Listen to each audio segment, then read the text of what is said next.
Good afternoon, everyone. We are convening today to have a final discussion on the budget through this work session. We are set to adopt a budget on March the 20th, and we have had some very healthy discussion on proposals from Dr. Boone.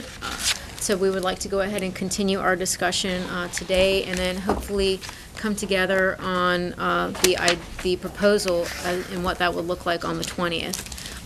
I'll just say that if we can wrap up our discussion by 6, I know we're thinking it might even be earlier than that.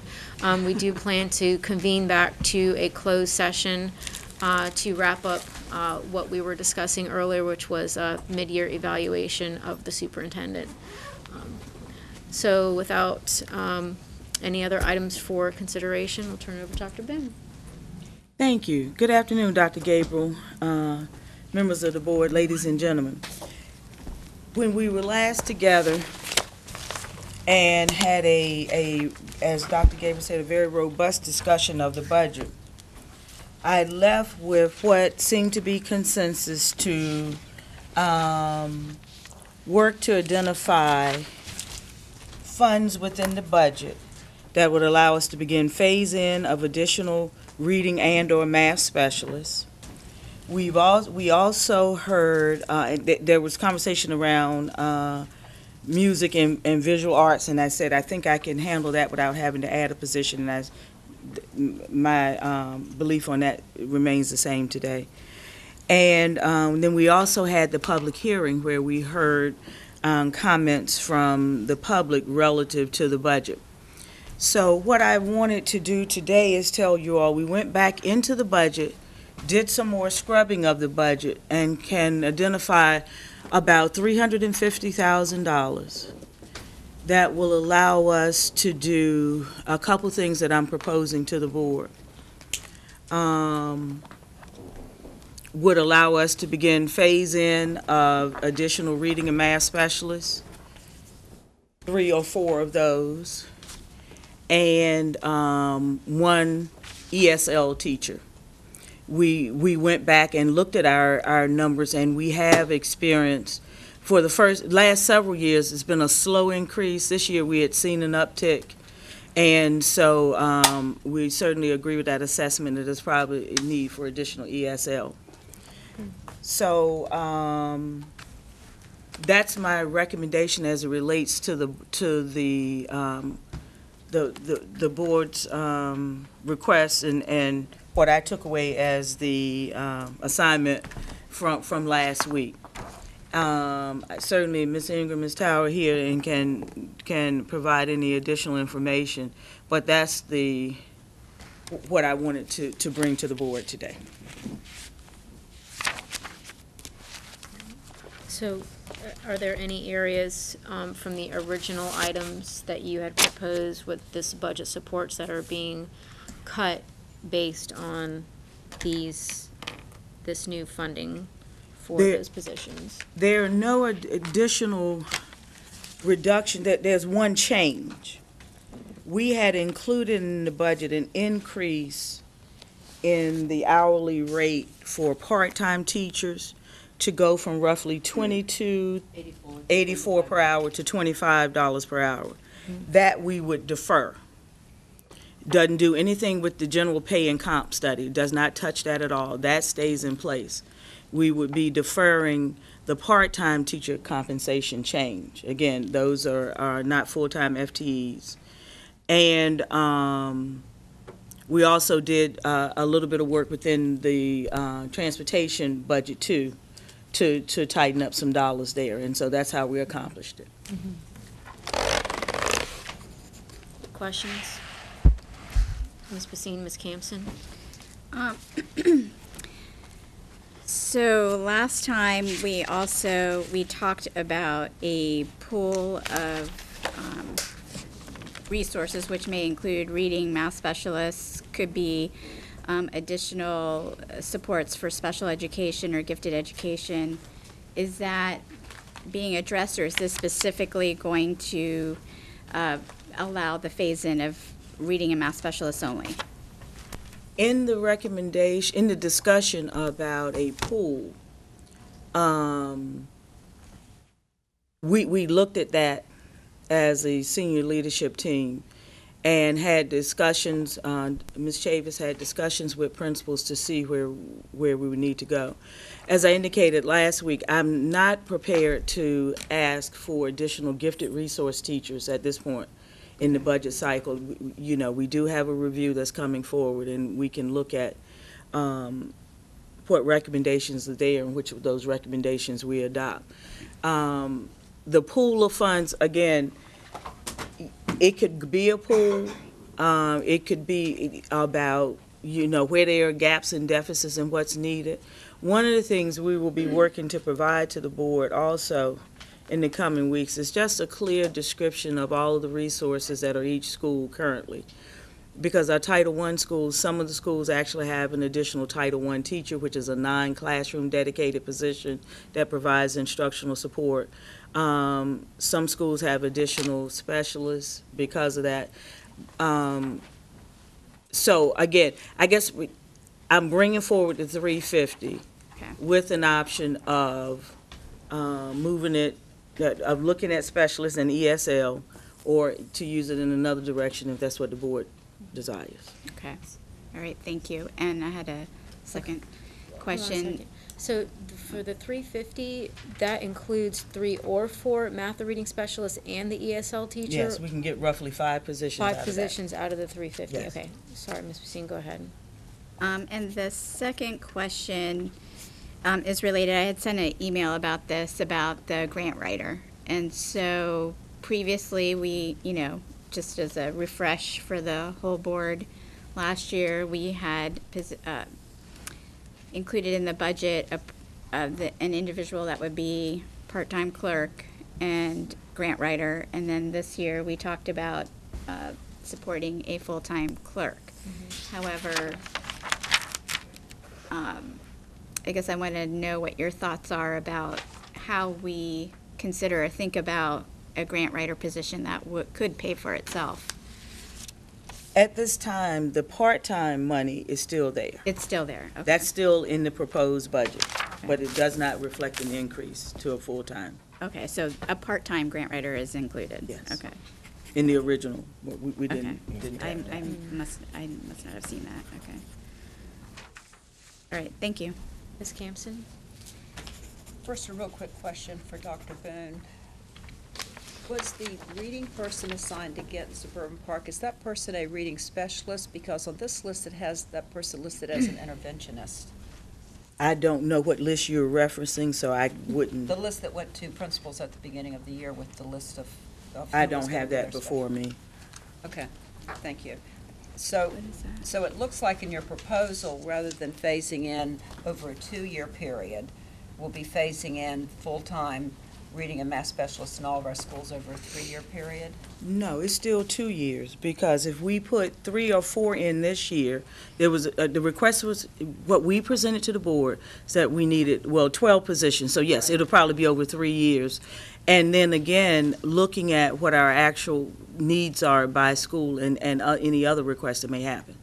All right, so will it be 3 or will it be 4 for next year? I'm leaving that flexible to the board, that I can do as many as 4. Okay. But that's what I said, I came in with a recommendation. We have $350,000 we've identified that can support 5 positions. My recommendation is 3 or 4 specialists, reading and or math. Definitely 1 ESL teacher. And then that gives us some flexibility in what we do with the 5th. If it's the consensus of the board that that becomes a specialist, then that would be the direction that we would go in. All right, the concern that I have is, and I'm pretty sure I said this last time, is that I did not want the cost of putting these instructional support people into our classrooms to be funded by not providing raises. And that $22 that we're paying part-time people has not moved in That's years correct. and years and years. And it's way past time for it to move. So I think I'm feeling disappointed that's where we're getting the money, is from raises, that when part-time teachers need money just like anyone else, that's why they're doing part-time work. So I'm a little concerned that I've certainly, and I could concede to go down to 4, even though 3 years is much longer than I wanted it to go, considering that we have so many struggling schools. And even in our accredited schools, we have many students who are not performing on grade level. They're not meeting the benchmark. So I still have a concern about the source of the $350,000 if it's coming from teacher raises, whether they're part-time or full-time. That's something that I'm not comfortable with at all. We need to have this instructional support in our classrooms. Certainly, I'm hoping with the 4 that we get, that there'll be no school that doesn't at least have a half-time person, including ADL. I'd certainly like to see every school have someone in there to give them that support. This is a critical person that really makes a lot of impact on the direction and the improvement. We only have 39% of our schools currently accredited, and within the accredited schools, some of those are just accredited, which means 25 to 30% of their students are still not making benchmark. So my entire focus is on increasing instructional support in the schoolhouse, and wanting them in every single school is certainly reasonable because we have title money, which should, when the title applications are done, should start with putting a full-time, a second full-time reading specialist in all of our title schools, or certainly the title schools that are currently not accredited. So I mean, I appreciate the work that went into this, but I know that I said I'm not asking to have it taken away from teachers. Teachers should not be supporting getting instructional support.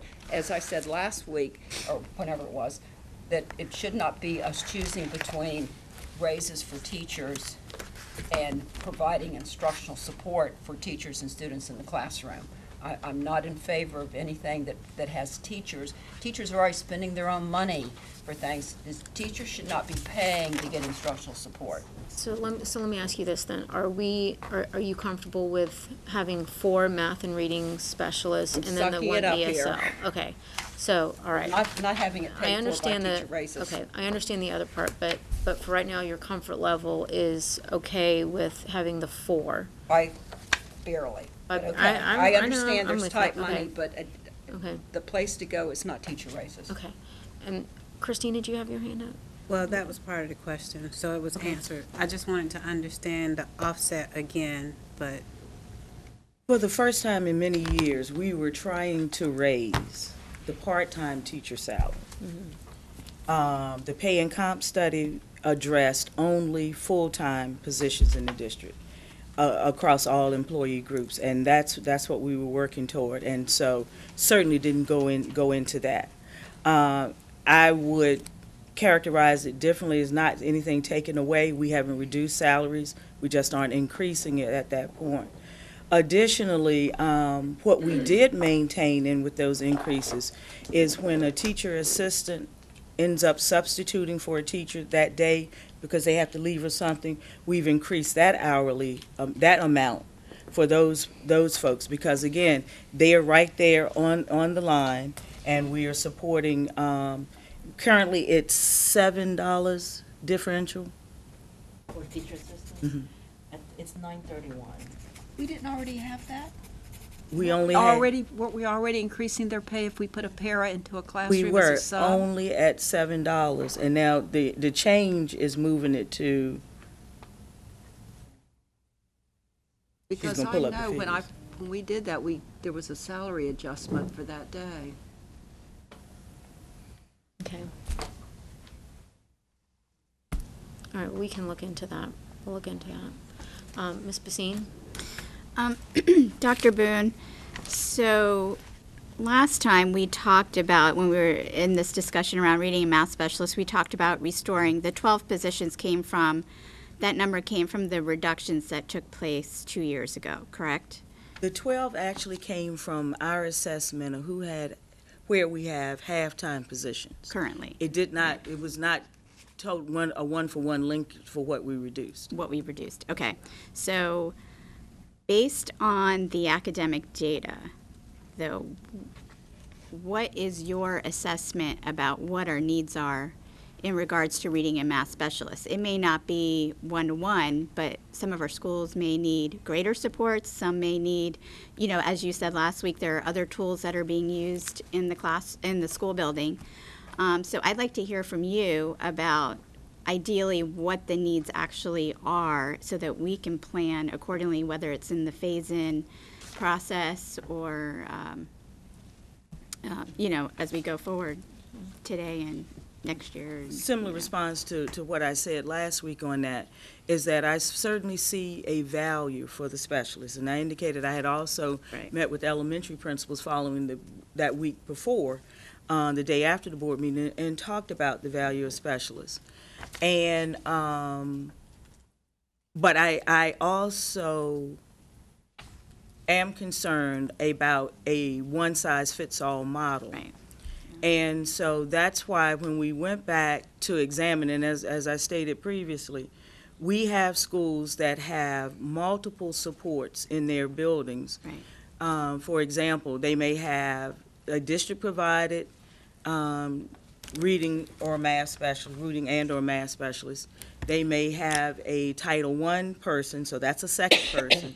And we also have the Title I teachers who are not holding a full class but are providing instructional support across the building. So some Title I schools at a minimum could have 3, 1 provided by the district and 2 or 3 provided through Title I. Right. Right. And I ask that because, we haven't delved into it, this board collectively, but, I always look at, aside from looking at the academic performance at a specific point in time, looking at cohort data and what kind of progress may or may not be there. And when I look at the data when we had reading and math specialists, there were some inconsistencies, and I know additional tools have been incorporated into the classroom, whether it be professional development, and we have seen increases as a result of those interventions. But we, and I of course see the value in having those specialists, but I also want to know what is our end goal in terms of numbers, in terms of what we want to achieve as having in each of our school buildings. My response to that is not about a number, Right. but what's the defined support system that a right. school needs. And that's why we've gone back to principals again to ask, what is it? And as I shared last week, we have some schools who have been allowed to, they felt that they had somebody else in the building who had a strength in math, and so they'd rather trade their .5 math into making a full-time FTE for reading. And so we've allowed that. And so we've employed some flexibility around how we get there. And I know it keeps saying that, it's been stated that the third grade data, that the reading scores have been stagnant. However, the other way that we also need to review those data is to look at cohort data, because each third grade class represents a different cohort. Right. And that's why you'll go back to the presentations we did in August and September, and we showed the progression of classes from third to fourth to fifth, and what that progress began to look like. Listen, I'm not celebrating that we are where we need to be. But I think, again, if we, on the one hand, we talk about being a data-driven district, on the other hand, we talk about a one-size-fits-all model. And so I think that's where the instructional philosophy differences, again, and neither one is wrong. Right. Mm-hmm. But it's just, how do we get there? And so I'm fully supportive of what the principals feel that they need and what the data support. And that's what I said, I'm trying to get us there. Right. Yeah, and I as well. I just want to be sure we're using the data to guide our resource allocation and also support, and also have in mind what our end goal is around that resource allocation. Any other? Anyone else have any? Oh, if you had your hand up first, go ahead. You're fine.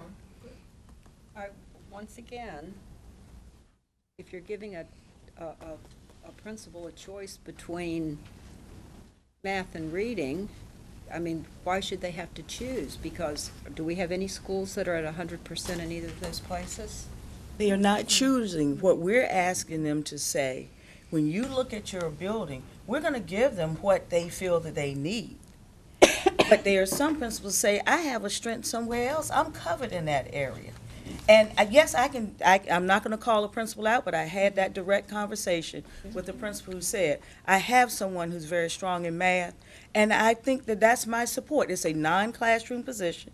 It is a Title I teacher who can do that. We aren't making them choose. It's just simply, how do we get what needs to be across the board? And I too have conversations with principals, and so do members of the district leadership team. So I'm not going to get into a back and forth and a debate about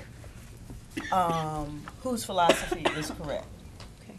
But what I will say is that, and I will say what I said last week's meeting, is that I would come back with the team and work very diligently to identify some funds to be able to do some things. And I also shared the example that I said with council, that once we draw the boundaries, I hope you're still there with us when we talk about downsizing our facilities. And I said the same thing when I come back, that I would hope that the board would work through and be in support of us getting additional money to the table. I also had the follow-up conversation that I mentioned to you with the Virginia Department of Education, and thanks to Jamie Malinak and Jackie Chavis and others, our being able to bring up the preschool observation piece and evaluation has really generated a lot of conversation at the state level, and I was able to say to the individual that we had put in 2 positions and we're taking those out. And they acknowledged the fact that one, nope, they didn't get the funding. 2, they have to go back and rethink the rollout and the impact on districts that have large numbers of classes like we do, and what that looks like. And so in the coming weeks, no defined date by VDOE, but in the coming weeks we will be able to see the shift that they made in that. So once again, I took money away from something that would have been a central position in order to support the overall budget. All right. Mr. Jordan? Yeah, be honest, I'm still not quite clear on the recommendation now. So I didn't come away with the same perspective from the last meeting. Dr. Maybe you came away with. I know we talked about specialists and we talked about pre-K and equity and a lot of different things, and I didn't think this was the only item that was discussed. But just for clarity, so as part of this potential 4-position phase-in, is the recommendation then to phase in to this 1-to-1 relationship, or is this to phase in 4 positions to be distributed as determined? It's a little hybrid of both. Okay. And the reason being is that you can find yourself as a Title I school with an overabundance of people. And you can have a lot of people, and so much so that when we do some of the asset mapping, we ask, well, what is that person doing? Is that the same as someone else? Mm-hmm. Is that what's needed? And so the equity lens for that, I think, is being addressed by how we use the title funds. The Title I schools and those that are the greatest challenge already have the supports with a district-provided reading and or math specialist, most of them both. Mm-hmm. And so we're already supporting the equity idea in terms of making sure they had that from the beginning, mm-hmm. based on their data, based on their needs. Mm-hmm. And so when you hear some of the other positions that I've just described, those are in those schools exclusively and not some other schools.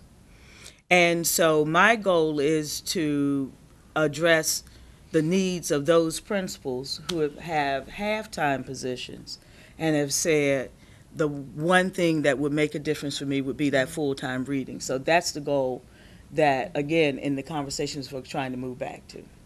And then Ms. Basine mentioned earlier, I know you responded to the GRT, but coming out of the last meeting, I thought there were other concerns about some other staff supports. And so what was your thought around the the resource pool piece that we had talked about, at least I know I brought it up. The music and the visual arts? Right. Well, again, the music piece, I think we can make those adjustments within existing staffing. And so that's why I did not recommend any additional music or visual arts positions for this current budget. So, I'm visual. So, I still like to be able to see it somehow on a chart and how it maps together and advances the NPS redesign and the work. So it would still be helpful to me if we can see it somehow expressed visually and just in a re-articulation of where we are today, where we started, and how this budget advances us down the path. And then my final question for now, in relationship to the salary increase, step increase, I've seen some conversation happening online that that there's the belief among some that the averaging of the average increase that's occurring as a result of the continuing phasing in of the step increase disproportionately impacts those who are at the 1 to 4 year, experience range versus having broader impact. And I thought we were making progress around the broader impact. Is there anything you all can speak to or address whether or not the recommendation in this budget, along with what we've been doing, is putting things down in the 1 to 4 year range versus where I thought we were trying to get to? We shared with the board that the step increase work that we've done had been about equalizing more so the value between steps. And so we've looked at that value, I guess, from about step 5 above. From step 5 all the way to step 24 is 2% between each step, and then 25 to 30 is 2.5%. Right. Now, what we have done for this year is increase the value of the step in steps 1 and 4 from 1%, which was the 1%. value, to 1.25%. So yes, the movement is not as great. However, those beginning teachers who came in were the ones who got advantage of whatever the bump had been in beginning teacher salaries when they started. And so they had gotten that original bump. So our goal is to get to that 2% between steps. But in order to, again, we have to look at some of that retention of our veteran teachers also. That's why we've equalized it, as Ms. Towers indicated, the 2%, and then when we go up to 2.5%. But it is 1.25% between steps 1 and 4. But once you go from 4 to 5, it becomes a 2%. Well, yeah, I just think, at least for me, I think, and from what I'm hearing, that to the extent that we can paint a picture so that employees and the community at large and the board, frankly, can see where we were and how we've been addressing the issue around compression, the salary increases, and so forth. Because I'm not sure it's coming across well, and I admit that I struggle with it sometimes when the questions come. So again, if there's some way for us to graphically depict that, I think that would be helpful for me. Okay. Mr. Clanton and then Ms. Martin. Dr. Boone, in the budget book on page 179, special education, particularly under the regional education program, CSEP. I think we had the regional meeting, was it last month? Stuff is moving so fast. I can't. I know Within the last month. 2 months there. But if you may recall, I brought up, looking at the reporting during that meeting, that the average daily membership, particularly with Norfolk Public Schools, had decreased. And I also asked if there would be an adjustment in what we were doing as far as a guaranteed amount of money to be spent. I'm showing here in this one, and I'm not quite sure if this is in the right place, but I could be corrected if not, but it's saying CSEP, but I show an increase of 232,486. But in the meeting, I saw that we had a decrease, and I want to make sure that that's being properly reflected. Apologize. So, okay. We can't see each other. Remember, CSEP has not adopted its final budget. And so what the executive director shared there is that we were looking at what our budget assumptions are. Okay. But until that's finalized, we can't come back and see here. But what we've also done internally is look at what are referrals that are underway since that report was done. And so we will be meeting, I think, again next month, or is it May? The superintendents will meet in between. And we'll be able to look at those adjustments. Certainly, if there are adjustments, then that would be potential cash we could reprogram within the budget.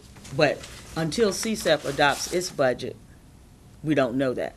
Can I just make a note for record reflection here that we come back, and if there is additional dollars that are identified in this area, that we repurpose that to the original, what we were trying to get to of the 400 and some 1,000. And I mean, that's just a get there, but I just want to make a note of it, that we make a point of looking at that. Okay.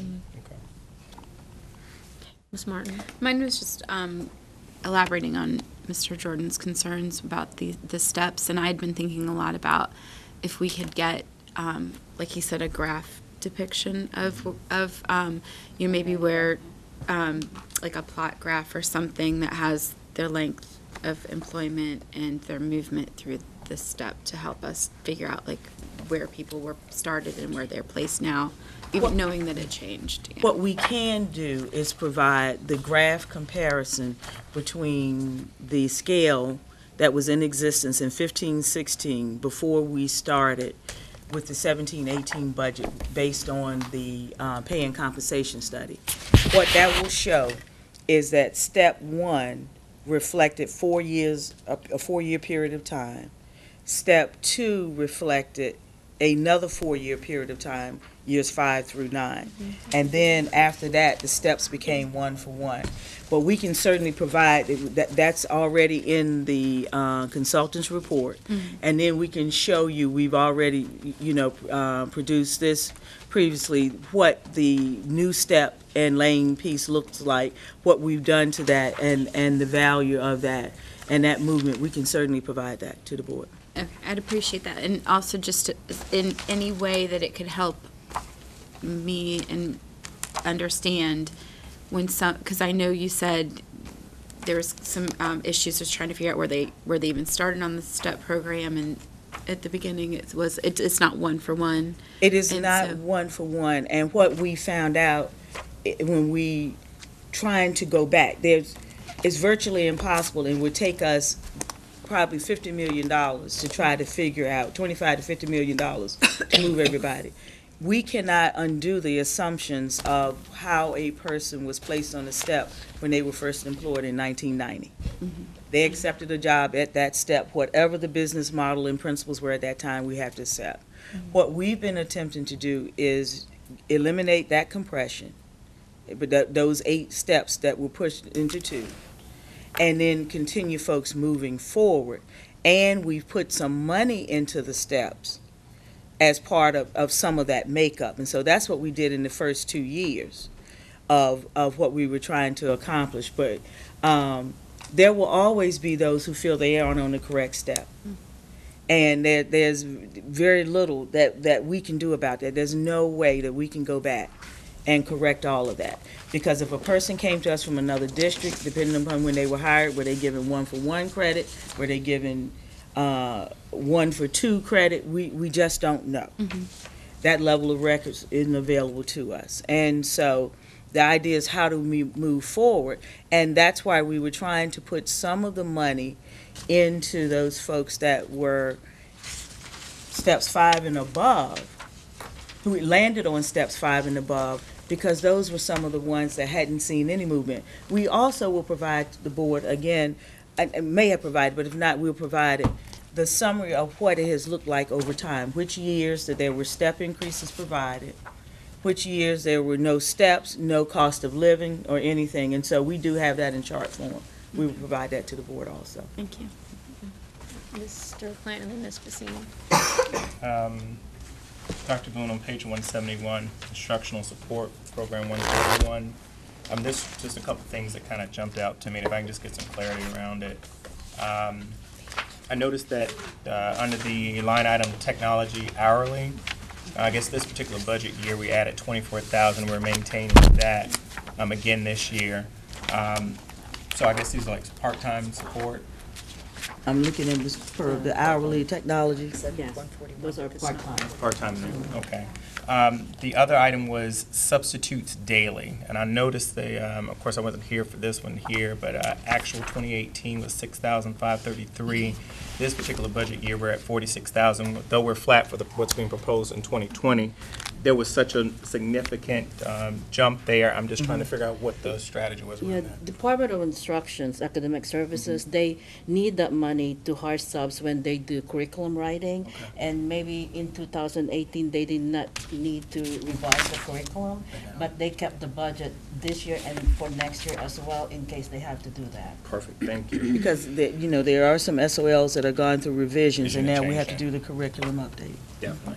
The last item that I had in that same section is that I noticed that there's a shift in one FTE this particular year for 2020 being proposed. And so when I go down to line item out-of-town travel registration, I noticed that there's a 20.4% increase to 32,209. So my question was, that was such a significant increase. Can you say again which line item? So I'm looking at under other expenditures, out-of-town travel registration. And then Okay, I see it now. it's $32,209. What page? I'm on page 171. 171. 171. 171, yeah. And I'm just noticing that there's a difference in one FTE for this particular year, so just kind of looking at that one. Now, I know that conferences are expensive, but I don't know if it's $32,209 worth. Yes, I'm checking. Yeah, give her just a second to pull Okay, it no up. problem. Pull up the details.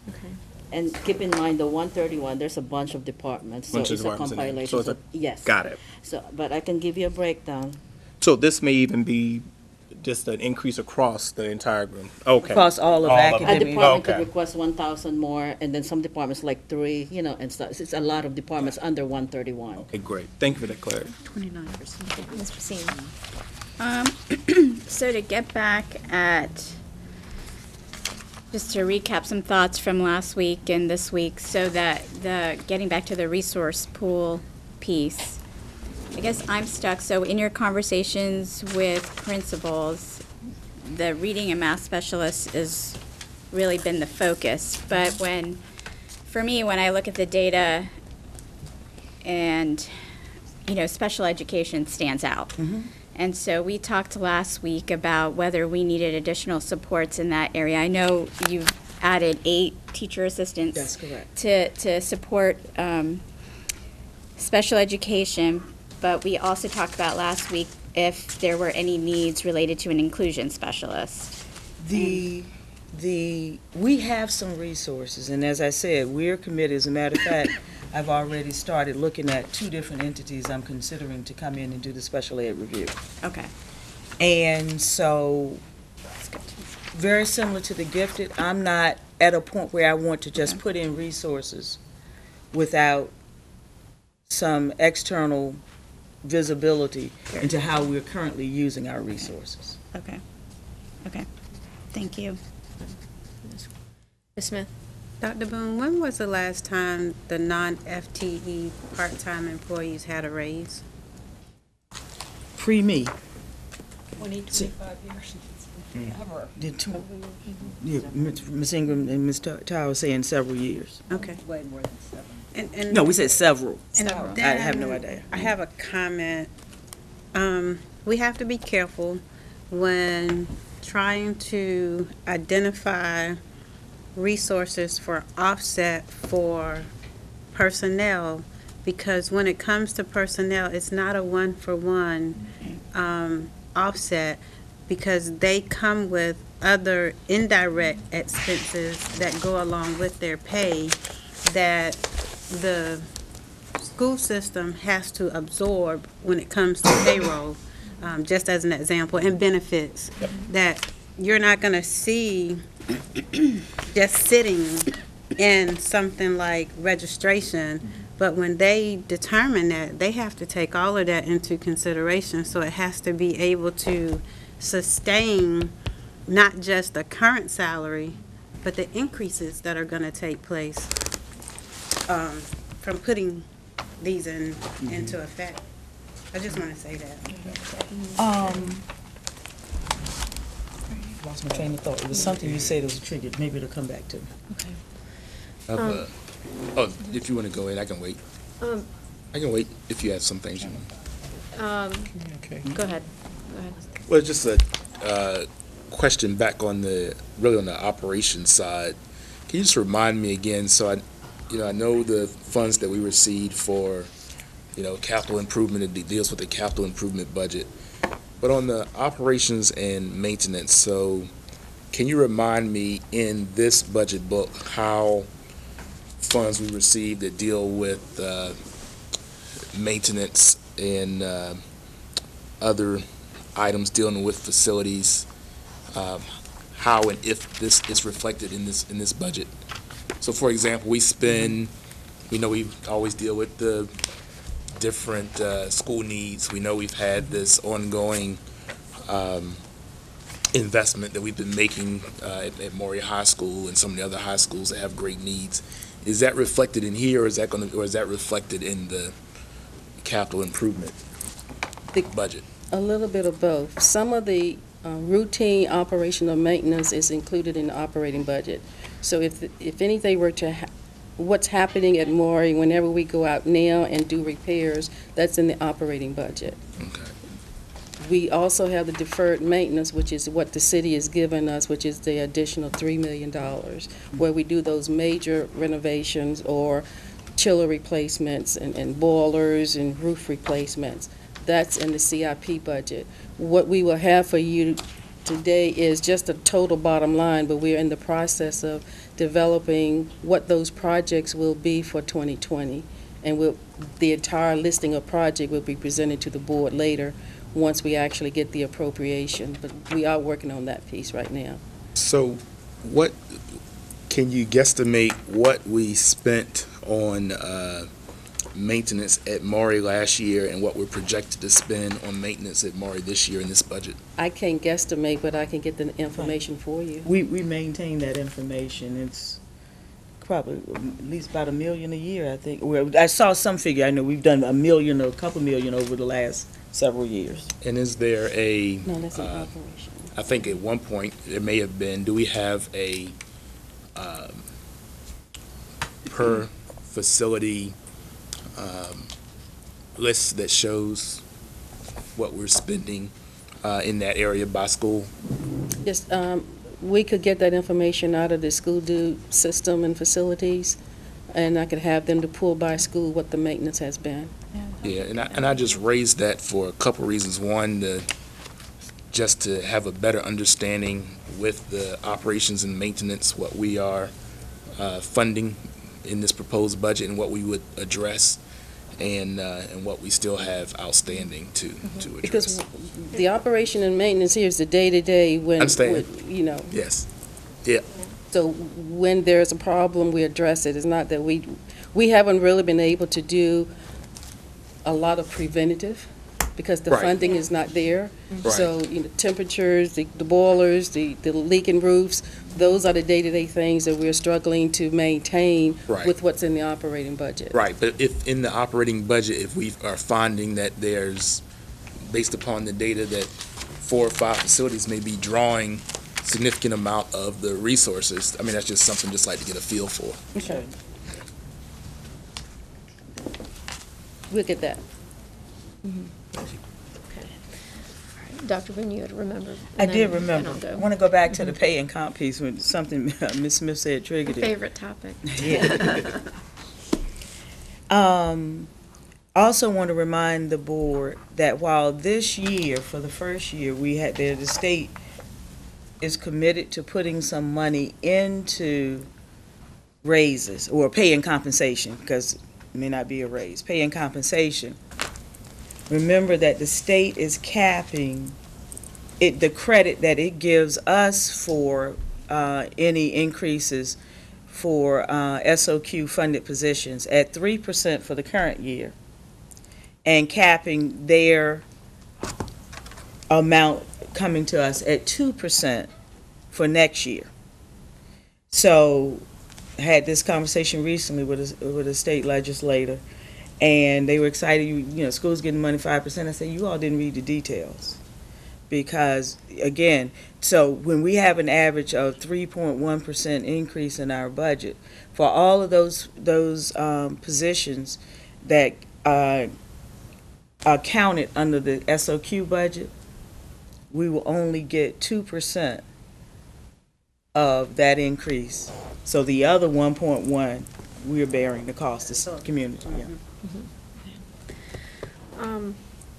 I just wanted to kind of recap on a couple of thoughts with what you've presented already, Dr. Boone. I appreciate the work towards getting to more of the math and reading specialists.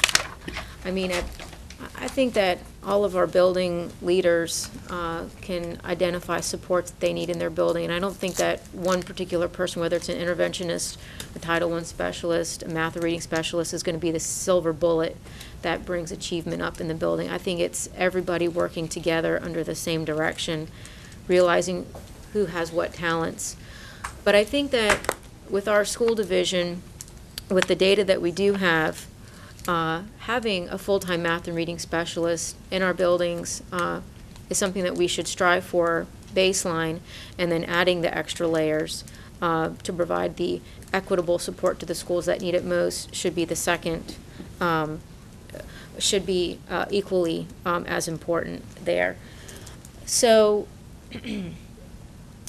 I would support 4 of the math and reading special positions with the 1 ESL position. To have it phased in, I would say over 2 years, if we can still phase it in over 2 years. The other thing is that it also, when you have that full-time person there, as we mentioned before, it allows that individual to develop the relationships with the kids so that they're there 5 days a week.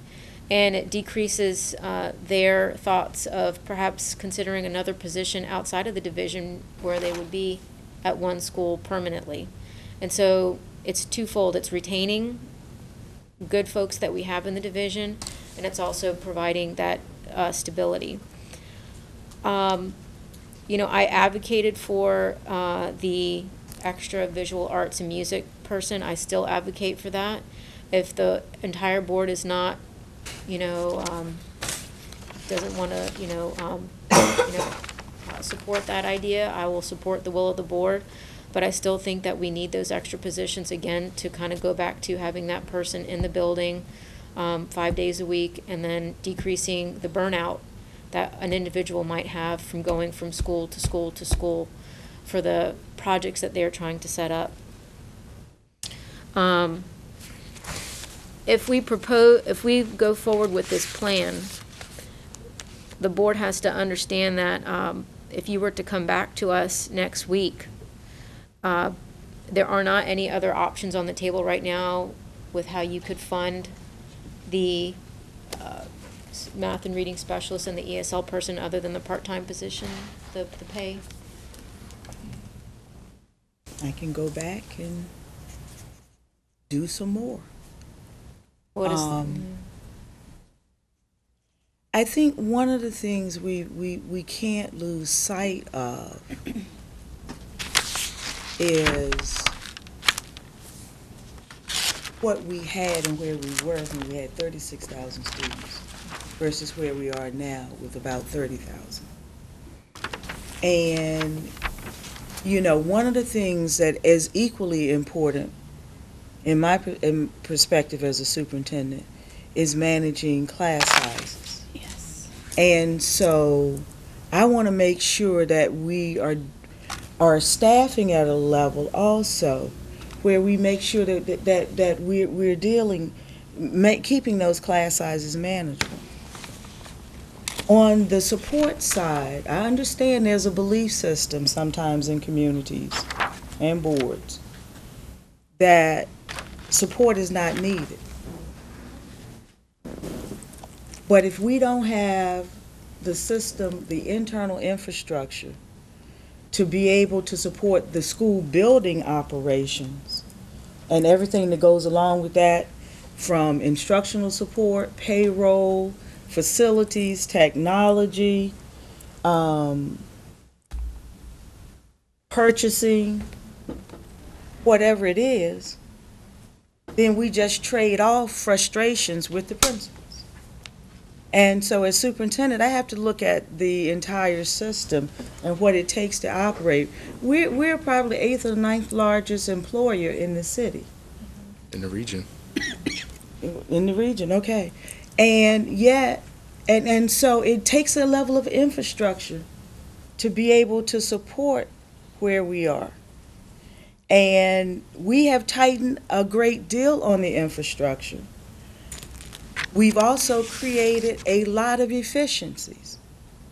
You know, it has never been my place to talk about a lot of what I inherited when I came here. But I think there are folks who understand there were some fiscal opportunities that were missed. And we're trying not to do that again. We're trying to leverage every dollar for the best possible outcome. So as a board, are we comfortable with the suggestion of not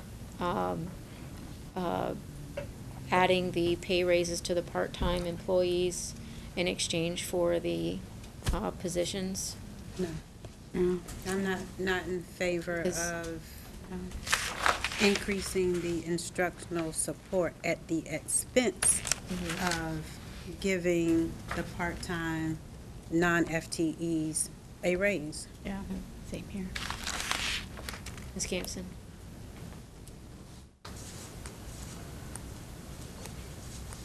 We need to give the pay raise to the part-time teachers. Because I bet it's been 20 years, and I don't recall it changing.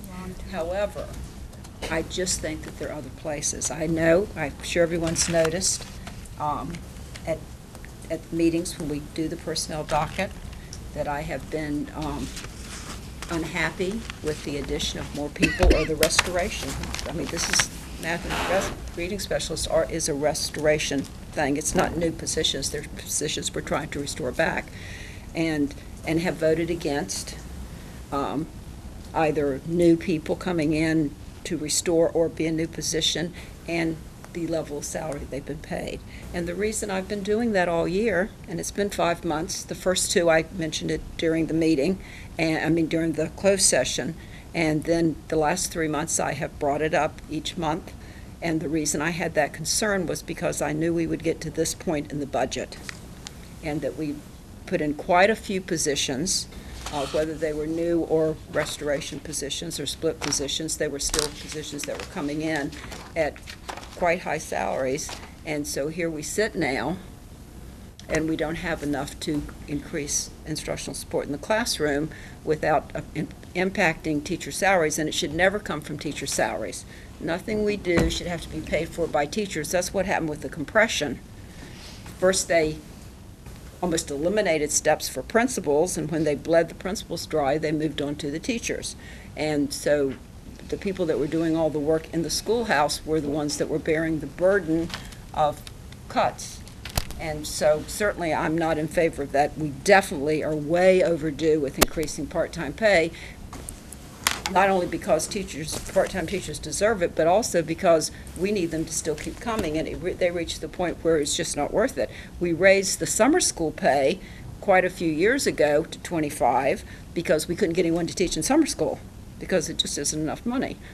But on the other hand, we need to find other places besides that. And I looking ahead, I knew that this day would come when we would be saying we don't have the money, but we have a lot of people in central office.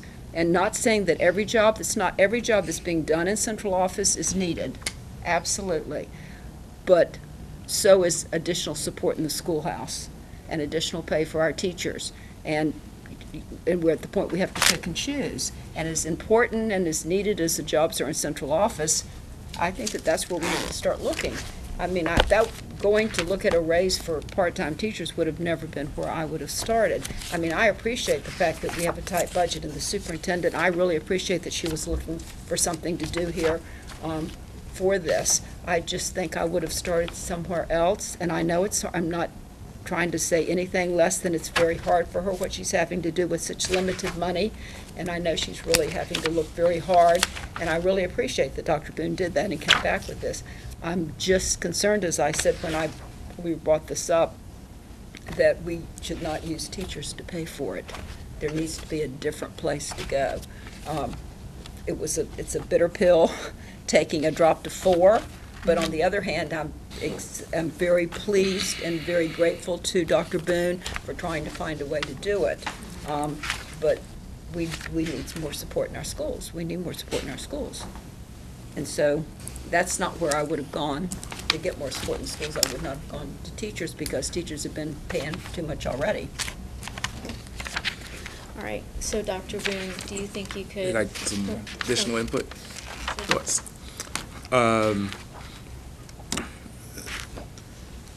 So I am supportive of the original recommendation that Dr. Boone brought to us to provide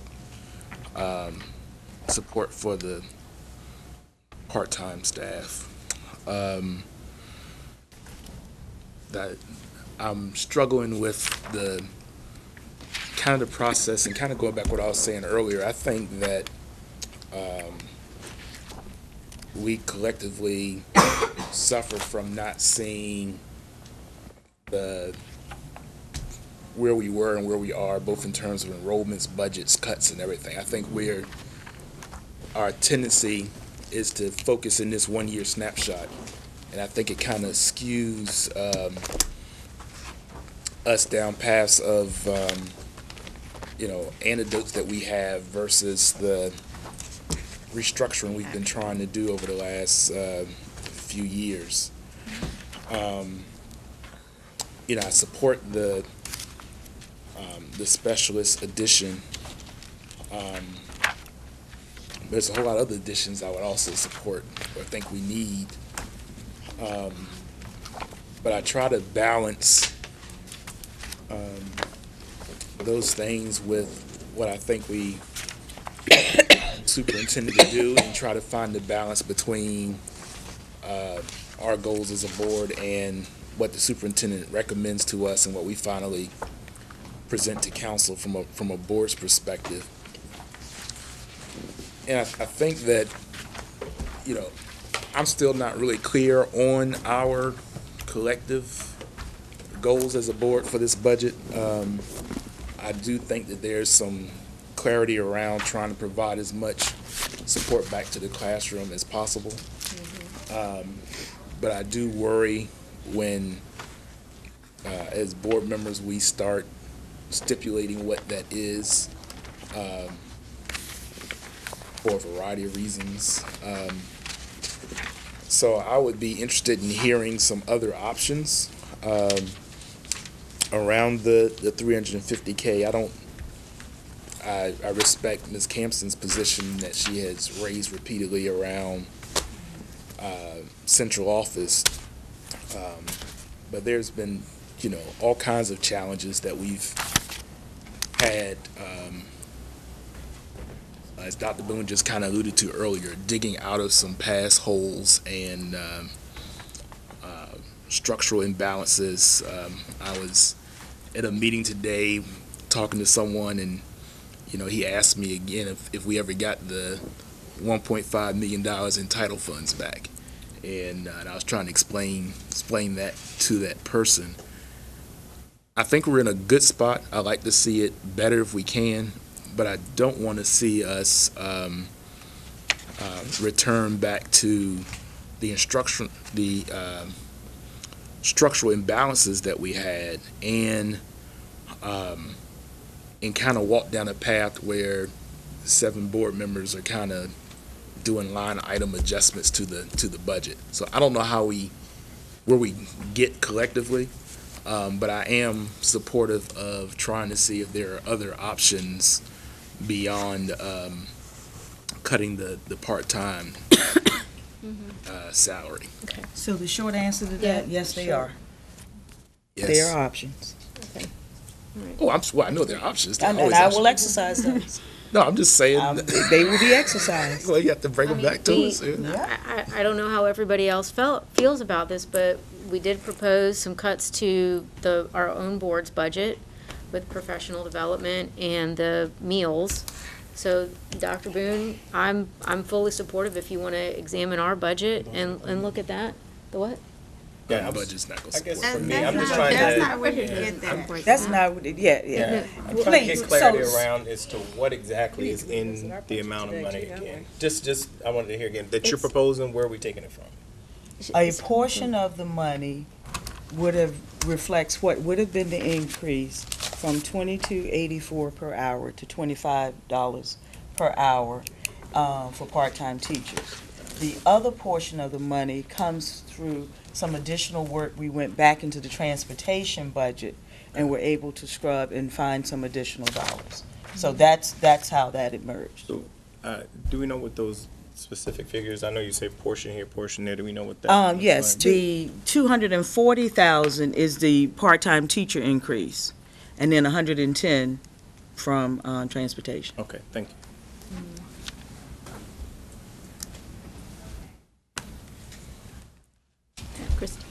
Christine. I just want to say this. We really do have a holistic budget here. And there's lots of talk, if I understand this correctly, about administration and teachers' salary. But if we look at this through the years from 16 to 18, there has been significant increase in the salary of teachers from contract specialists and hourly rate in comparison to administrators and division chief. And if we're looking at 19 through 20, administrators and division chiefs are seeing, or division chief, we're seeing a 2%, only a 2% increase, where we're seeing a 46% increase in teachers'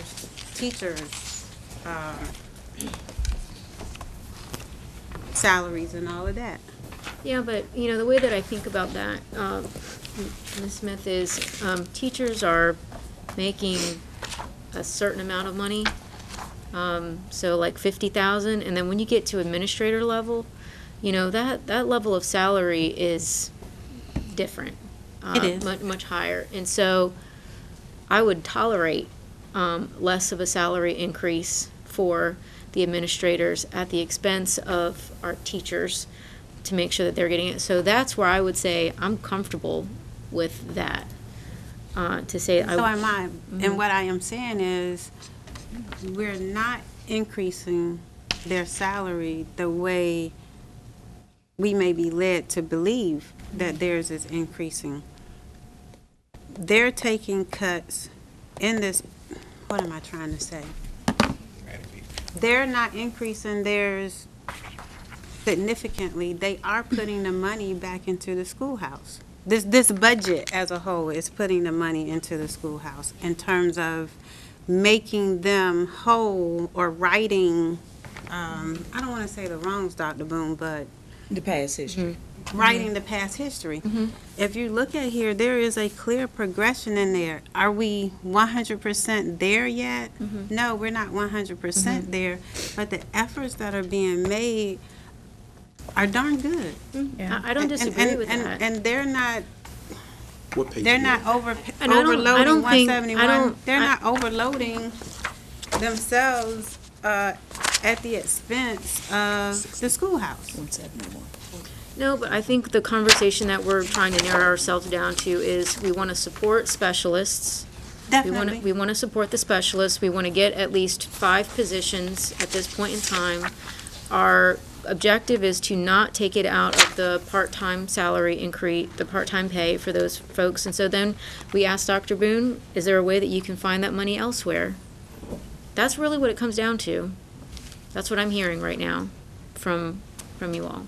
Yeah. No, I agree. But one of the things, if I'm reading this correctly, I mean, there's the difference between last year, or 2019, 2020, as far as administrators, is because they lost a position.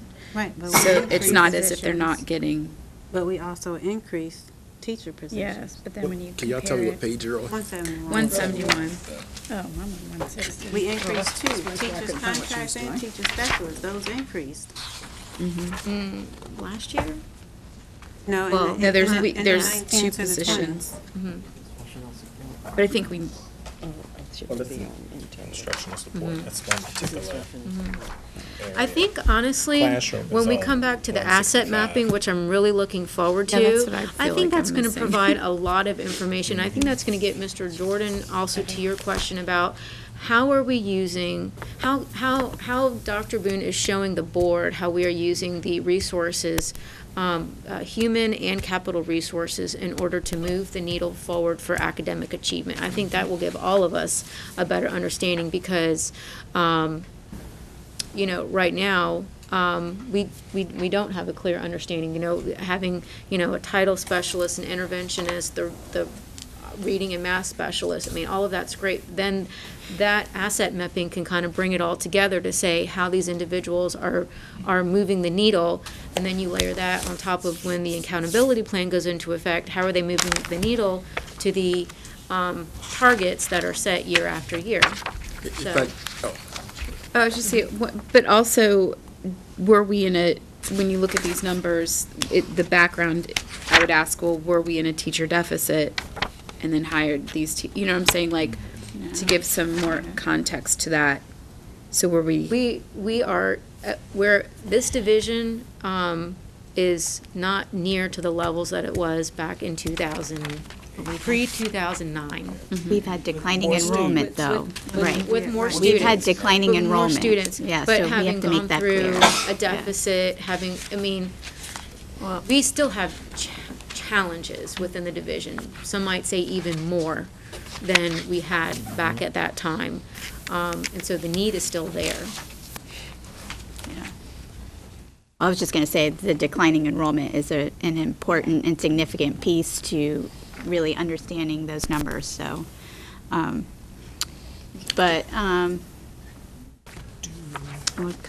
back to me. I think Well, I didn't want to cut. I just wanted to clarify what I was saying earlier. So I have followed kind of well, at least for me, where the district was when you and I came on the board, and where we've gone from. As Dr. Boone has come on and has worked with the NPS redesign and literacy and other things, and the accountability plan that we have and have subsequently updated. What I was saying, what confuses me is I'm not sure where we are today in terms of the board's support of the next step in the progress, or the board's interest in repositioning some of that work, and then how this budget aligns with whatever that direction is. Because just to be candid about it, I'm not. I just kind of feel there's this tension between what Dr. Boone has brought forward to us in terms of the next phase of the work as she and her team sees it, and what seems to be some philosophical, or maybe deeper than philosophical, concepts that we may have as a board. And so I'm just give you where I feel right now. So I just want to be clear as we start talking about whether it's math and reading specialists, or whether it's raises for particular classes of individuals, whether we go down a path where, some employees get raises and some employees don't. I just want to make sure that as we have those conversations, that we still have an idea of what the big picture is. And I'm asking personally that Dr. Boone share with the board what that impact is. Because like I said last week, I just like to be able to agree with the board on getting as much to the classroom as possible.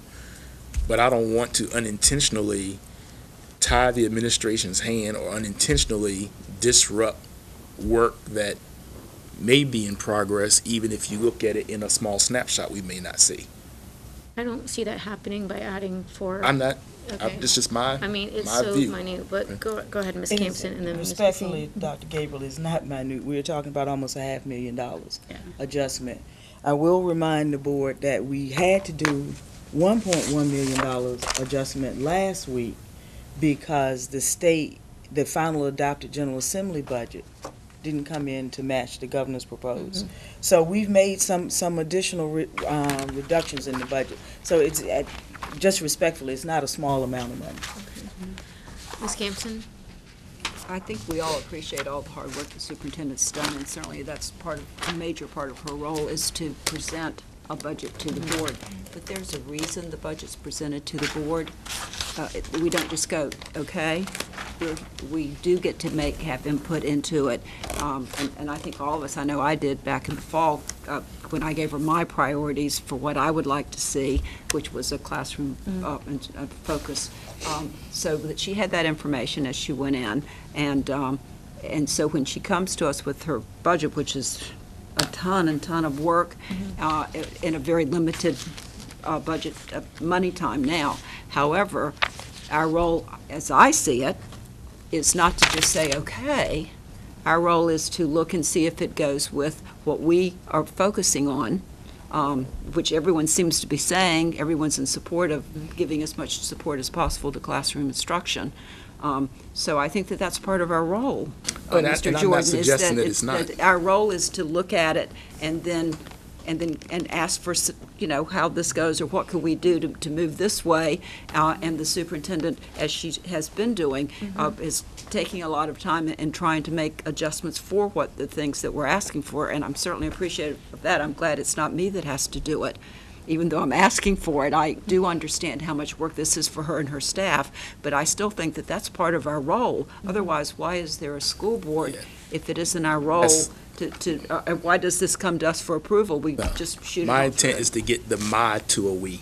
That's what I was saying. Okay, yeah, and I agree with that. Okay. And you know what else, while I have the floor for a second, thank you for the idea of a visual chart, because there's no one in the world that's more visual than me, so I really am in love with that idea. Thank you. Ms. Basine?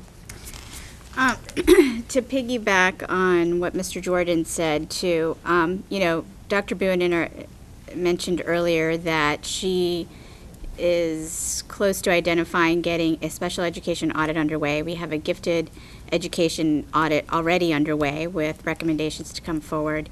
It may be that as part of that, especially, perhaps as part of the special education piece, that we may find ourselves needing a lot more supports than what we currently have, that what we do right now in terms of reading and math specialists may not be sustainable going forward.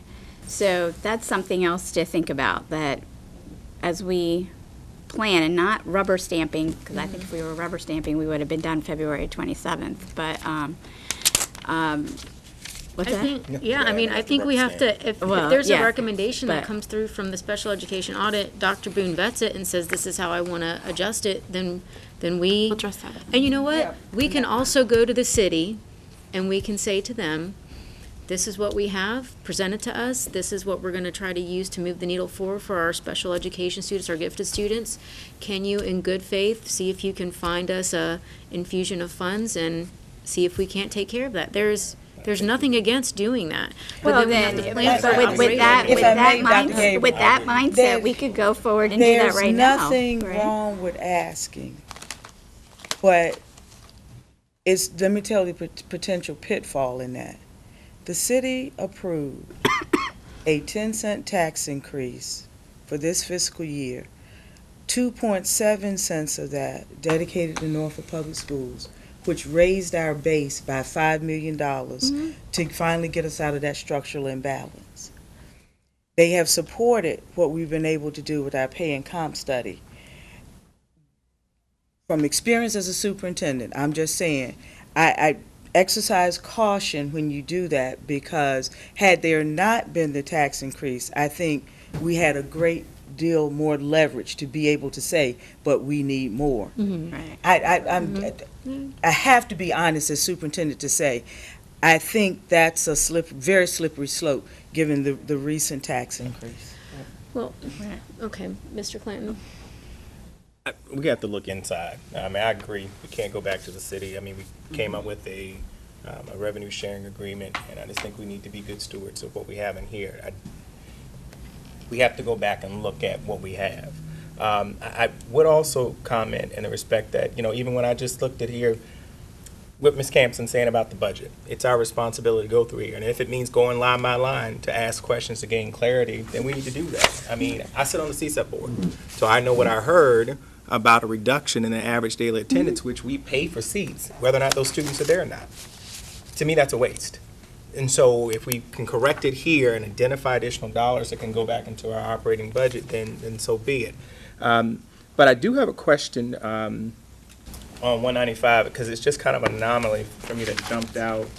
And again, I ask questions because that's how I gain knowledge, and as a new board member, I want to have clarity around it. So 195, superintendent budget line item. 2017, 2018, we had 2,042,400, and then we have a reduction this year. And I know when Dr. Boone came in, but I'm trying to figure out what those 2 years of increase were, and then why now we have this reduction. Well, let me answer that. That may have been the way it was reflected in the budget. My entry salary, which was public, is $224. Okay. I have never received, this was the salary that I think that was in the budget book from the previous superintendent. It did not reflect my salary at all. Okay. It never has.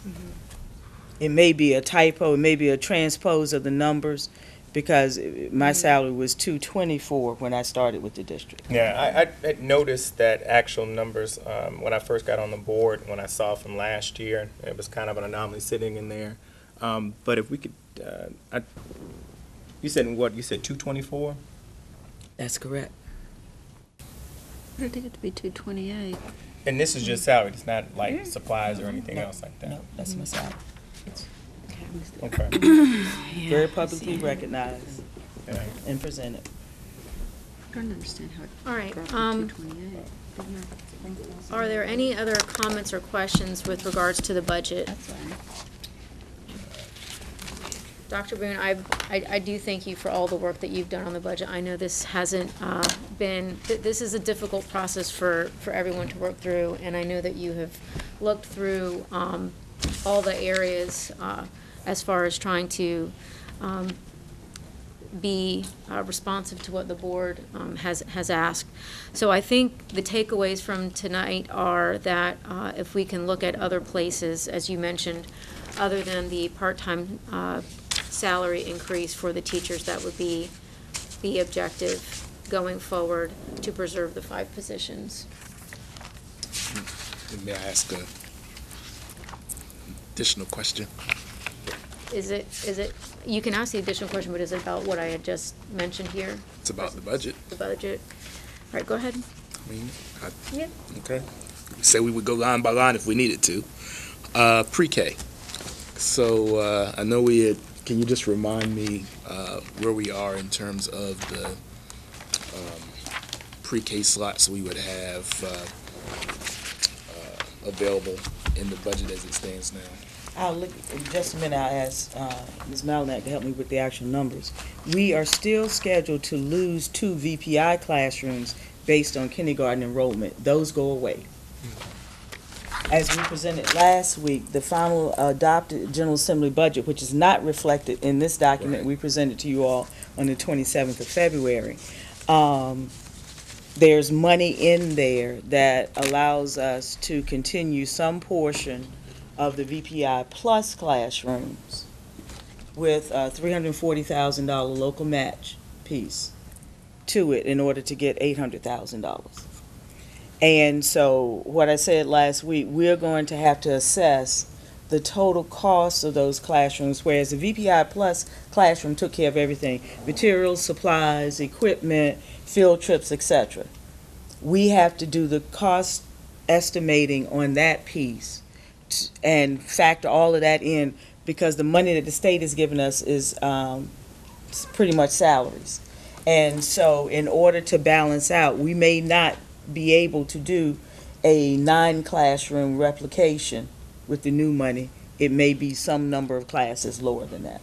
Right, I think you had mentioned at some point, and forgive me for not being able to use all the different categories, but I'm just looking at it as a big number for me, that we have some type of pre-K slots available that aren't being fully maximized for whatever reason. Yes. And so the number of slots that we currently have versus what we would have based upon this budget, is it the same? Is it a reduction? Is what I'm trying to get a feel for. So the total number of slots that we may have as a result of the 2 classroom reduction in the VPI, and then what we retain from that was formerly VPI Plus. Right now we can serve X number of students in a What's variety our of current categories. number is? Well, there's several funding sources. Yeah, that's what I said. Yeah. Total. That's what. Roughly 1,800 4-year-olds. So currently. Change that. That's not correct. Okay. Roughly 1,700 4-year-olds. And 3-year-olds, we do what? There's 21 classes, so it'd be 378 if I did that math. Whoa, that was good. I should have these numbers memorized. And then in this budget, we would be able to serve that same amount or less. It'd be less. So I just want it straight. So the less would be approximately. That's what we're trying to calculate. We have to go in and say, what does each classroom cost us for those things outside of salary for the teacher and the teacher assistant? And then we will be able to factor in, and that's when we can come back to you and say, we may have 7 of what were formerly the VPI Plus classrooms. But knowing that the 2 reductions of the VPI will occur because that's based on kindergarten enrollment, not the grant funding. So just one person's opinion again is that it gives me great discomfort for us to say that we have slots available that we can't fill for some reason. And I'm still uncomfortable with why what we need to do to fill those slots.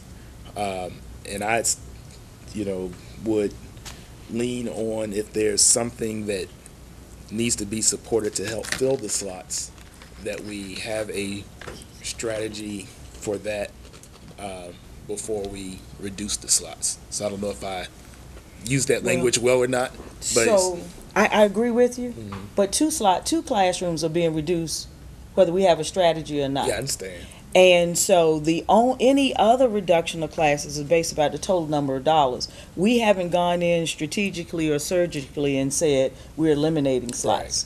I'm not proposing to touch anything with the mixed income classrooms, even though all of those haven't been filled. I didn't propose any expansion, but I didn't propose any reduction. The only reductions we're dealing with are those that are directly tied to the external funding sources. We're going to try to maintain as many as we have and to fill those, because remember the one caveat that comes with the state's formal VPI Plus money. They are going to fund us based on bodies in seats on September 30th. And historically, we continue to enroll all year in VPI in our 4-year-old classrooms. And so Ms. Ingram did it very well last week, that if whatever the number of bodies in the seats on September 30th is the money we're going to receive, even if we fill every class after that, we won't have the money, and that will run us in a deficit. So in terms of your comment about our strategies for filling those seats, absolutely. We're going to be doing it differently and thinking about it differently in order to maximize, because we're only going to get money for those who are in the seats. Thank you. Ms. Campson? Are we going to also look at the board's budget tonight? You certainly can. Oh, I mean, I didn't know, did we finish it, or I thought there was some questions from it? Yeah, we can finish I mean, it. I didn't get feedback from anybody. We had the discussion last week about the consideration of the professional development. I didn't hear from any folks about that. And so, I mean, our budget is a small part of the Oh, I superintendent's understand that, I budget. just wanted to make sure we're So, set. I mean, is everybody comfortable? Just leaving it? Do we want to keep the budget how it is right now, or does anybody want to support any reductions? I wouldn't, as I said last week, I want to keep it as it is in terms of professional development, for sure.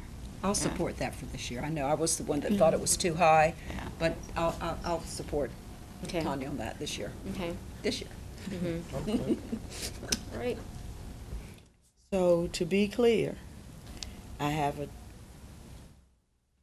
a charge to support those 5 positions that I discussed with the different funding source for the $240,000 worth of it. Is that, I just want to make sure I'm correct. That's a good summary. The other piece that I, again, just in terms of timelines, need to remind the board that we have to get a budget to the city by April 1st. And one of the reasons we backed up the presentation of the budget to the end of February was so that we would have enough time to be able to do that.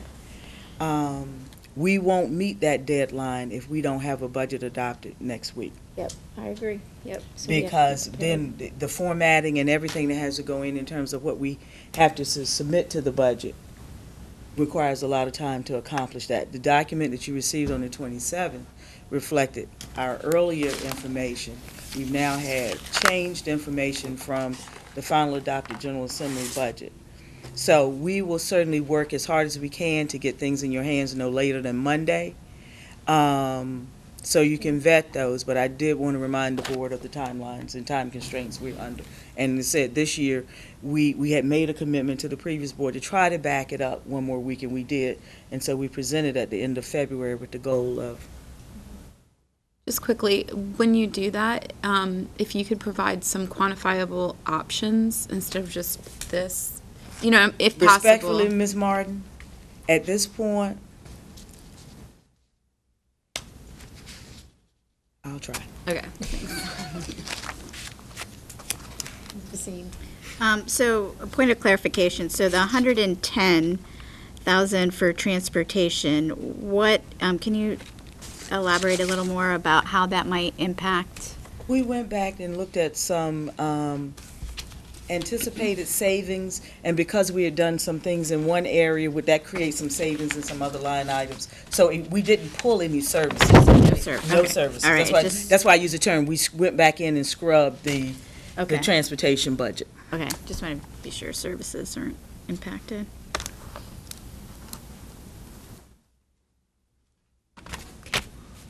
Any other questions, comments? The budget? Not on the budget. Ms. Ingram has one more piece for budget, please. I have one handout to give you. In the superintendent proposed budget is only the operating budget. So what we're going to give to you today, we have had the opportunity to look at a projection of what the grants budget will be. We have child nutrition budget, and then the capital budget is just in total dollar amount, so that you can look at those, so you can have an opportunity to look at it before we actually vote on it next And week as well. And remember, the individual large grants, Title I, Special Ed, Title II, those grants will come forward. But these are the placeholder for the dollars. As you know, the White House submitted this week, or last week, this week, I don't know, time flies, its proposed FY20 budget. And we have seen that there's a 12% decrease in the education budget, about $8.5 billion. We have not seen any details Ms. Ingram and I were talking just prior to this meeting to see if she had heard anything through her professional groups. We've not seen anything, and I haven't had the opportunity to go and access the online version of the White House budget to see, but we have no visibility as to what those reductions will look like. So these are based on projections some from VDOE and other places that we're using, but it does not reflect how the budgets are being used, but it just reflects the total amount that we're anticipating. And then, of course, the child nutrition is an enterprise fund that operates a little bit separately. So we wanted you all to have this in anticipation of the work next week. And typically, if you start looking at it, basically we use the current year's budget because, like Dr. Boone said, we have not done the application yet and do not know what we're going to get.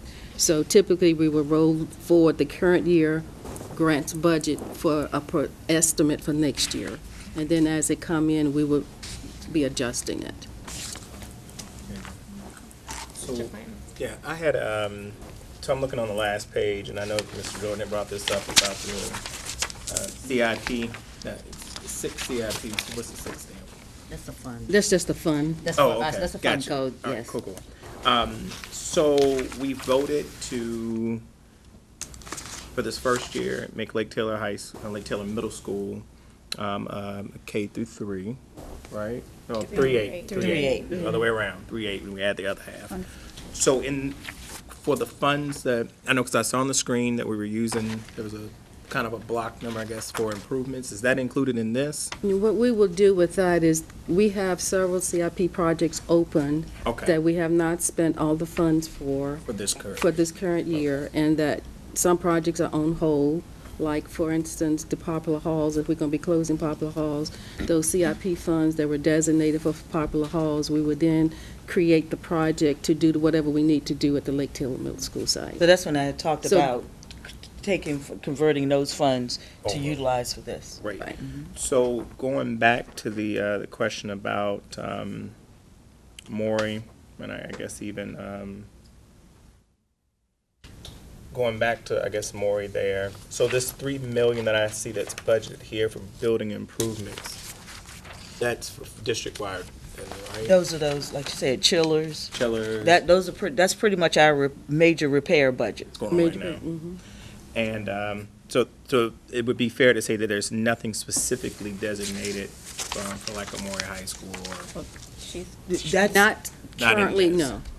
not in terms of its future. in its future. We continue to support the health and safety needs of the school by handling the repairs and things as they arise, or to get ahead of some things. But in terms of anything about what the future of the building is, that would be the major CIP. And as I said, later this spring, we'll be working with the board to see what they wants to move forward as major CIP projects now that we're in the final phase of the 5 PPEA schools. So that would include what we've talked about in facilities regarding the, I guess, the second RFP, I guess, on the design. Yes. To come back. And then based on that, we'll get a recommendation from the administration for board action. Well, we'll come to the board with some, I don't know if I'm making them as recommendations or suggestions around the CIP, but again, these are going to be the major capital projects that you would be submitting to the city at some point, asking them to consider supporting. You know that, and the city manager presented last year in the budget and has talked about it this year, there's $15 million in, that is some designated funds for capital projects, major construction, renovation, whatever, from the sale of the Lambert's Point golf course, not the driving range, the golf course. That's that SWIFT project. There's another $15 million that's earmarked from that sale too. But at the moment, that's the $15 million is all the money that has been dedicated for major capital construction or renovations or rehab from the city. So, and I don't want to exhaust some time here, but And that's not reflective here. I know that's probably not That's not reflected in there, but reflected that's here. good for us to know these numbers as a board. Is there any other particular areas or land that we may still have around that's not being utilized or underutilized that might potentially be a revenue generator? We don't, when it comes to our actual buildings, the city is technically the owner of the buildings. So we don't have the current capability to generate revenue from our buildings or properties. So when we convert a building back to the city, Mr. Cloud would drop a resolution for the board to say, you know, we no longer have desire to use this facility for Norfolk Public Schools educational purposes. And then it's up to the city to decide how they dispose of it. There's, oftentimes there've been conversations of some revenue we could share. I've always said it jokingly, but the city manager knows I'm very serious about it. I think the mayor too, that if there are certain properties that could bring in high dollars, we would share in the profits of those. That would be nice. So, I mean, so that's the way in which I would stayed at the table with that, but because we don't actually own the property, we don't have the opportunity to generate revenue from it. Because the ultimate thing is not just Maury, but also how Booker T fits into this overall And that's why I want to strategy. share that $15 million is all we currently have for NPS in capital project dollars. Thank you. Just fast, and this is actually to you. The ESSA money replaced the school improvement money. Where is that in here? I don't see it. What am I missing? I know there's ESSA money out there. Could I locate that? Well, actually, we haven't received the awards for those. Remember, we that's currently, why. Okay. remember we shared with the board what we were, that application process and the school improvement plans that went through that. We have not, so VDOE said originally, put in there everything you want. Now they've started the process, I guess, in looking at all districts. Now they said, put everything in you want up to this or exclude that. And so now we're going back and working through the adjustments that VDOE is asking us and other school districts to do. So at this very moment, we have no idea what our final award would be for those. And will that be for this year? There's a portion of dollars for this year, but as we know, today is March 13th and we don't have approval. Right, and is that at an 85% spend down the first year? We don't know how that's going to work because they are so late implementing it. So those discussions have been underway with VDOE and how we address that. But at this point, we do not have visibility of what those dollars will be. And are we in the meantime spending money in it? No. Okay. We're using what we didn't have that money at the beginning of the school year, so we had built our system of support without it. Very smart. And so we continue to do that, what we have proposed for this year. And they are trying to link it in a way that is what's this year, but not necessarily have to go through this major process again for the second year. But it was additional supports for the schools. So not having the money has not hampered it. We just don't have the enhancements yet. So that was for the ESSA schools, so they're sitting there with no extra money. Well, no new money from ESSA. Right. Okay, thank you. Okay. So, thank you very much, Dr. Boone. We are going to enter into, I have one thing I know. I'm sorry. It didn't show up on the agenda, but I was supposed to, I remember I promised the board that I would come back tonight with information regarding the middle school pathway and the community meeting that we had last week. do you want to do that now? Because I know. Absolutely. You were, okay. I All right. I it's didn't know if you just- were ready for that. Oh, so. yes, it's a recommendation, and it's not going to require any board action tonight, so everybody exhale. And I thank Ms. Campson, Ms. Basine, Ms. Smith, Mr. Jordan. They were in attendance at the community conversation last week. We did not have a big crowd, but we had about 4 speakers initially, and then we had, because it was a small enough group, we could do intimate conversations and answer questions.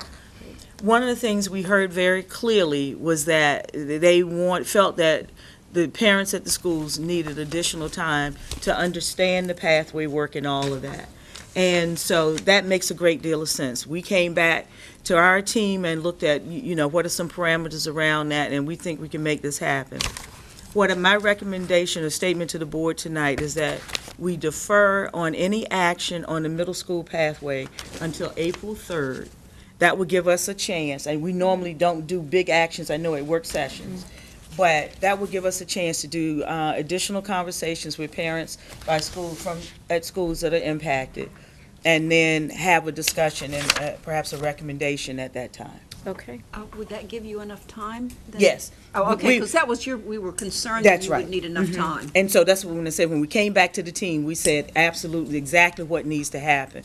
Some of the initial scheduling starts at the elementary school, and so we can build bridges between that and going forward if we look at April 3rd as a decision point. So. Okay. So Ms. Jackson, can you just make a note on the agenda for April 3rd as a placeholder board action on the school feeder pattern? Right, and I'll give you the exact language, Ms. Jackson. Thank you, but I'm glad you tapped, that wasn't what you were tapping for, but that was my reminder. Oh, okay. Yeah, but that was something he was really interested in. But that was I had that as a message to the board, because I had promised to come back. We held the conversation Thursday, and then these are our steps going forward. Great. All right, thank you very much. Can I get a motion to enter into closed session? Move that we enter a closed session. Second. Ms. Jackson, I believe she can read the one that was read previously. I'm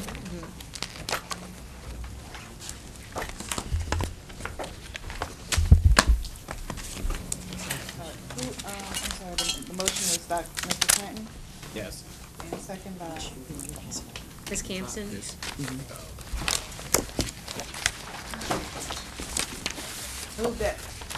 Move that members of the school board and council go into closed session for the purposes which are set out in subsection A of section 2.23711 of the Virginia Freedom of Information Act as amended for A, discussion or consideration of prospective candidates for employment, assignment, etc.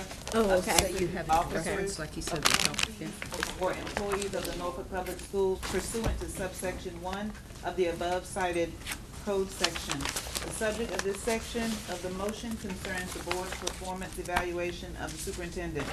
B, consultation with legal counsel and briefings by staff members, consultants, or attorneys pertaining to actual or probable litigation or other specific legal matters requiring the provision of legal advice by counsel pursuant to subsection 7 and 8 of the above cited code section. The subject of this section of the motion concerns the advice of counsel as needed regarding any legal matters requiring advice of counsel related to the subject of subsection A above. Vote, Ms. Basine? Aye. Ms. Campson? Aye. Mr. Clanton? Aye. Ms. Smith? Aye. Ms. Martin? Aye. Mr. Jordan? Aye. Dr. Gabriel? Aye. Okay. All right.